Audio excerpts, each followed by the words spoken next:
Hi students, welcome to Unit 13. We're going to be wrapping up our infographic design this week, adding in some of the last minute touches as well as your interactive links using InDesign. So if you have not already, if you're in InDesign, one of the best places I can tell you to start is, let's pretend this is your infographic. You want to go to your workspace, and instead of keeping on Essentials, which is really what we use most of the time throughout this course, you want to drop this down to Interactive for PDF. Okay? And then, most of your panels then, accessible panels, will be interactive. For example, you've got a media panel, you've got a Swift preview panel, which I love, so that you can pull that out and see exactly what type of interactive media you're adding.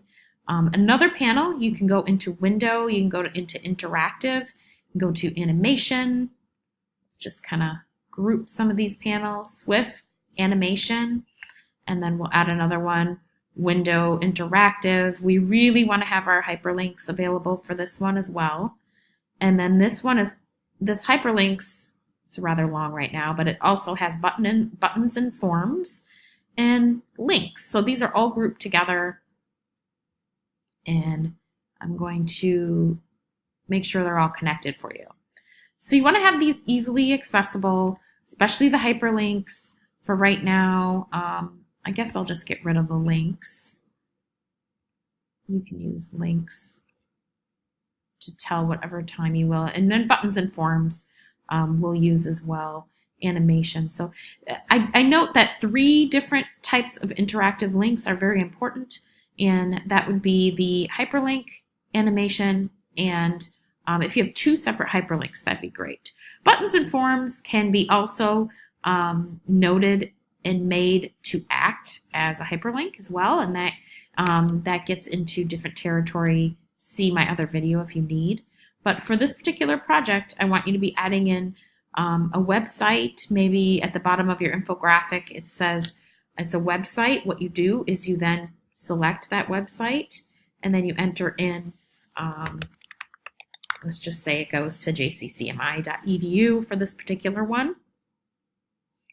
Okay, and then you've got your link. It's already active.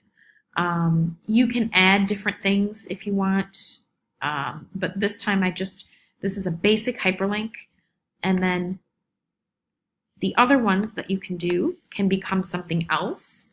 For example, an animation, and this goes into far more detail in some of the videos I provided you, but if you wanted this to be an animation, you can then choose what you want it to do. Let's say it flies in from the left, and then your Swift preview and animation will both show you how that's done. And then, on page load, you want that to happen. You want to do it for 1 second, one time, and maybe you don't want it to loop.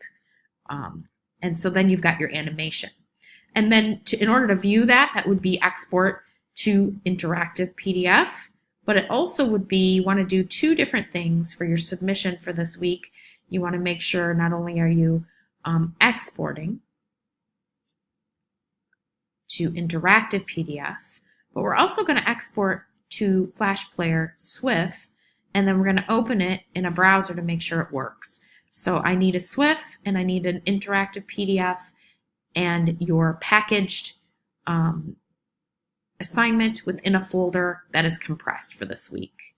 Okay, so that's your requirements in a nutshell to add in the links. But look at some of the other links, adding in interactive links that I've given you, as well as last week I've provided you with some additional creating interactive buttons and adding in the interactive links this time as well. And then adding interactivity for your unit exercise from last week should really help you get comfortable with how that's done as well. If you are still unsure, let me know, and I will provide for you yet another detailed overview of how to add in the links. I should have that posted maybe by Wednesday end of day. That should help out. But for this week, your instructions are to wrap up the infographic final phase by adding in those interactive links.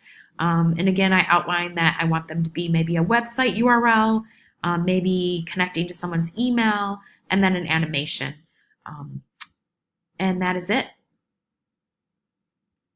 I've given you the exercise that will connect with saving and sharing projects. So that's your exercise for this week. These are the exercise files. Use these, watch this video, and then submit here. And then you should be all set with your infographic design. I'm so excited to see what you guys have to submit.